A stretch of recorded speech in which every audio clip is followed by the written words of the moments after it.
সময় ফোন করলাম এডুকেশন মিনিস্টারকে, করে বললাম সব প্রাইমারি স্কুলের বাচ্চাদের বিনা পয়সায় বুট জুতো দিতে হবে। তখন থেকে শুরু হলো ড্রেস দিতে হবে স্কুলের মেয়েদের।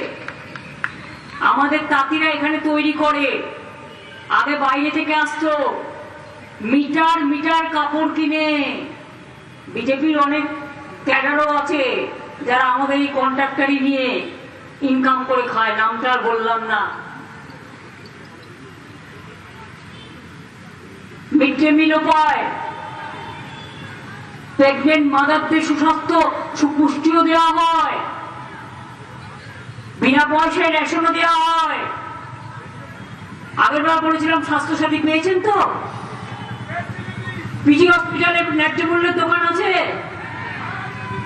ড্রাগ সেন্টার আছে, ফেয়ার প্রাইস ড্রাগ শপ। হার্টের স্টেন্ট বসাতে গেলে বাইরে 1.5 লাখ, আর পিজি হসপিটালে ফেয়ার প্রাইস ড্রাগ সেন্টার থেকে করলে মাত্র 30,000।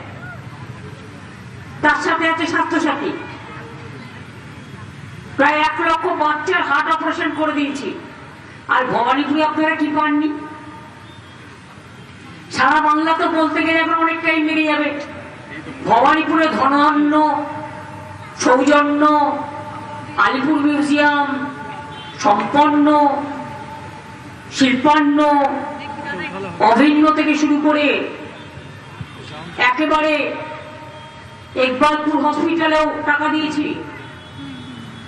চলে যান ওদিকে পদ্মপুকুর থেকে শুরু করে, চক্রবেড়িয়া থেকে শুরু করে ভবানীপুর এডুকেশন সোসাইটিকে ইউনিভার্সিটি করবার জন্য জমি দিয়েছি, যেমন সেন্ট জেভিয়ার্স ইউনিভার্সিটি করার জন্য জমি দিয়েছিলাম। স্বামী বিবেকানন্দের নামেও একটা ইউনিভার্সিটি একটা হচ্ছে রাজারহাটে, সেখানেও জমি দিয়েছিলাম, ওটা একটা এডুকেশন হাব হয়েছে। বাকি কিছু নেই। বাংলায় লক্ষ লক্ষ কোটি টাকার ইনভেস্টমেন্ট আসছে, কেন জানেন? Now Bengal is the industrial destination, it will be number 1। এবং এটা অনেকে সার্ভে করে দেখেছে, তাই টাকার ইনভেস্টমেন্ট আছে। Now Bengal have become cement hub, leather hub ইন্ডিয়ার, গোল্ডেন হাব, গোল্ডস্মিথ যারা কাজ করে মুম্বাইতে গিয়েও সব কিন্তু বাংলার মাথায় রাখবে। আমাদের পরিযায়ী শ্রমিকরা কাজ করলে তোমরা মারো, পেটাও। আর তোমাদের কত পরিযায়ী শ্রমিক এখানে আছে? 1.5 কোটি। আমরা বুকে করে রেখে দিই, আমরা কোনোদিন অত্যাচার করি না, কেন করবো? আমার ভবানীপুরে সব ধর্ম, জাতি, সব বর্ণ, সব কাস্ট, সব কমিউনিটির লোক থাকে, সারা বাংলায় থাকে। আমরা কিন্তু কারোর উপরে অত্যাচার করি না, বরঞ্চ মানবিকতার হাত নিয়ে কোথাও আগুন লাগলে ছুটে যাই। এমনকি নেপালে গন্ডগোল ছিল, আমি শিলিগুড়িতে 3 দিন নিয়ে বসেছিলাম, পাছে পানি ট্যাঙ্কি দিয়ে আমাদের শিলিগুড়ির ওখানে প্রবলেম হয়। জলপাইগুড়িতেও ঝড় হলে যেমন ছুটে যাই, এখানে আমফান হলো, সারা রাত আমি ঘুরে বেরিয়েছি, যেগুলো ভেঙে গেছিল সব করে দিয়েছি। কোভিড হয়েছিল মনে আছে আপনাদের? মানুষ বাড়িতে থেকে বেরোতে পারতো না ভয়ে। আমি নিজের জীবন পরোয়ার না করে রাস্তায় রাস্তায় রিং কেটে দিয়েছিলাম। এবং শুধু তাই নয়, বড় বাজারের দোকান খুলিয়েছিলাম, সমস্ত বাজার খুলিয়েছিলাম, তাদের একটা সিস্টেম করে দিয়েছিলাম যাতে ব্যবসা না বন্ধ হয়।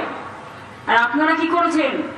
জিএসটি ট্যাক্স আমরা ভেবেছিলাম একটাই ট্যাক্স হবে, মানুষের উপকার হবে 10টা ট্যাক্স না দিয়ে।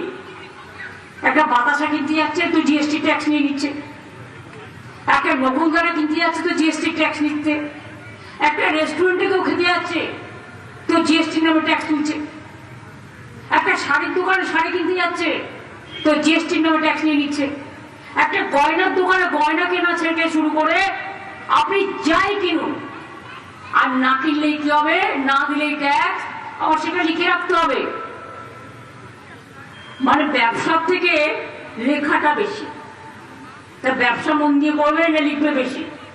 লিখতে হচ্ছে।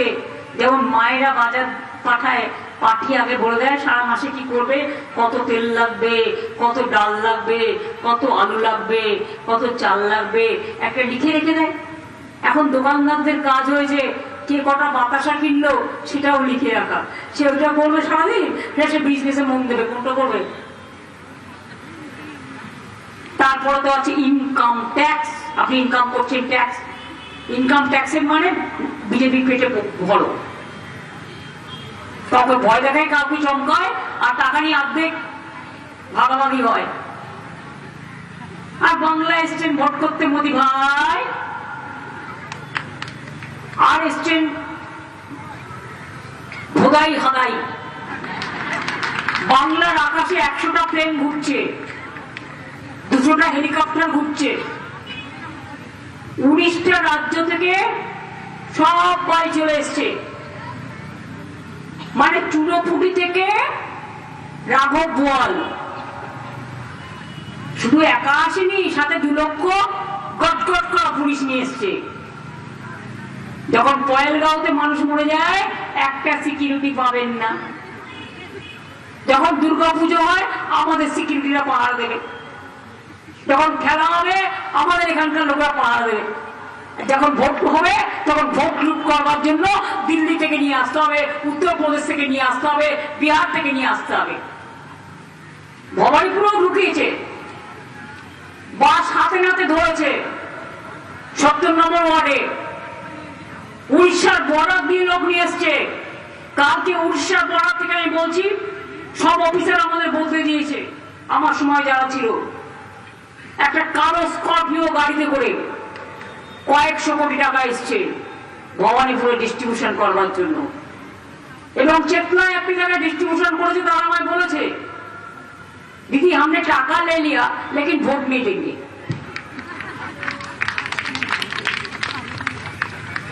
এবং সেটা আমরা আইডেন্টিফাইও করতে পেরেছি। শুনুন, ভবানীপুরটা কিন্তু ভবানীপুর, কলকাতার ভোট আর তোমার লুট করে নন্দীগ্রামে ভোট করেছিলে দুটো আলাদা। ভেবেছে এখানে ওসি চেঞ্জ করলে ওসি ভোট দেবে, রিটার্নিং অফিসার চেঞ্জ করলে রিটার্নিং অফিসার ভোট দেবে, বন্দুক নিয়ে গটগট করে আসলেই বন্দুকওয়ালারা ভোট দেবে। আমরা সব আঙুল চুষবো।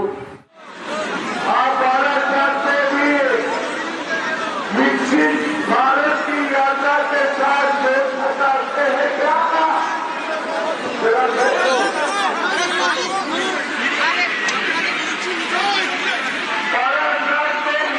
भारत की यात्रा के साथ देश बताते हैं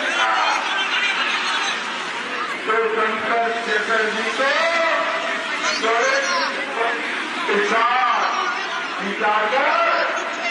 किसान सेवा क्या होगा उनसे बताए शहर के किसान को बटन दबाओगे, संकट को चटर्जी को जिताओगे तो मेरे साथ